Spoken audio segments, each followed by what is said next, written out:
Welcome to Grading Using Google Classroom, the basics for teachers. In this video, I'm going to cover 3 things to get you started grading assignments in Google Classroom. First, we're going to talk about how you can view and grade assignments very easily using Google's comment bank.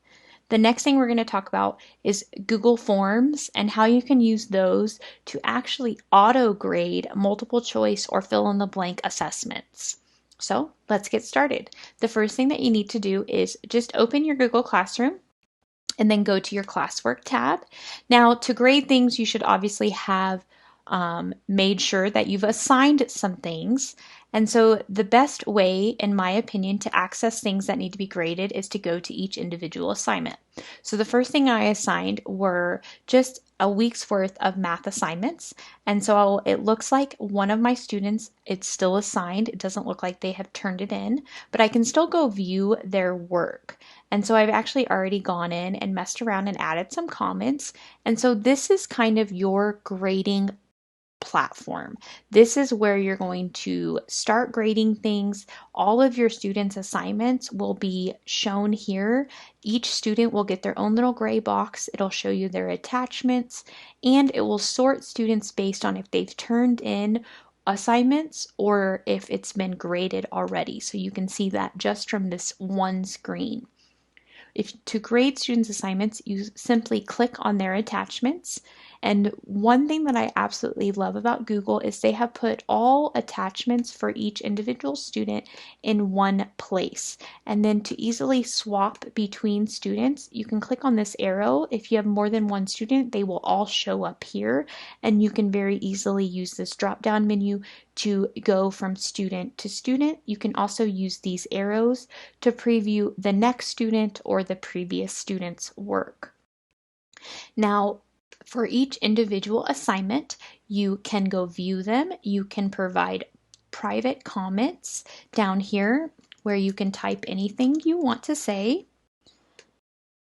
And then here is the private comment bank. So if you click on this little arrow, you can add comments that you use over and over again, and you feel yourself typing over and over again.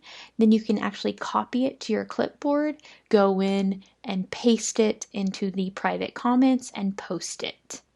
Now you can also go in here and you can insert comments onto the student's work by going to Insert and then Comment, or you can press Control Option M. And then you could leave individual comments on their actual slide of their work or the document, whatever it is that they're using to complete their work. So this is one way that you can very easily grade assignments in Google Classroom. The second way I wanted to show you how to grade assignments is using Google Forms. And so to do that, you can go to your classwork tab. I have already created a math assessment here. I got this Google form just off of Teachers Pay Teachers. It was a free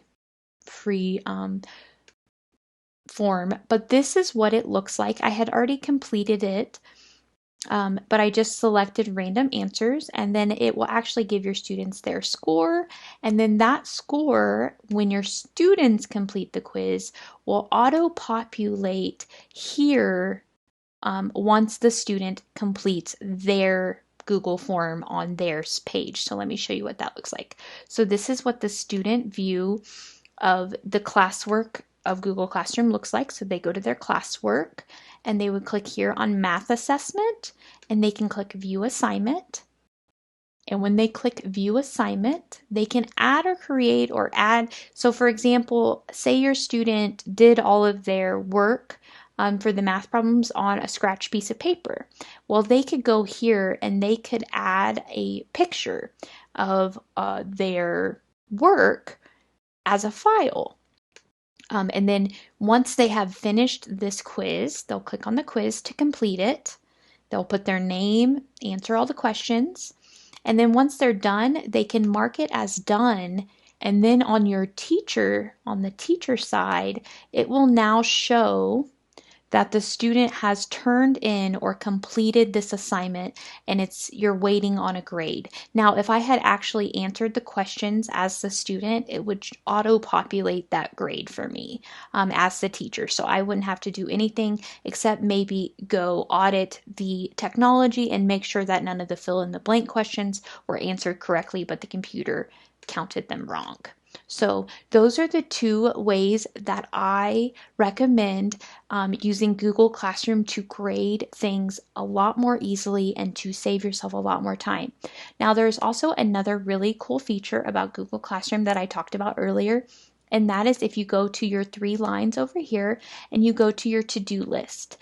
This will show you all of the assignments that you as the teacher still needs to grade. So you'll see that one math assessment was turned in. This one needs to be assigned. And then if you click on the review, it'll show you all the work that you have reviewed, which we haven't yet because we haven't given actual grades for these assignments at this time. So that is another really cool feature of Google Classroom to streamline grading for you. And you can actually click right here on this arrow at the front of your class where it says Open Gradebook.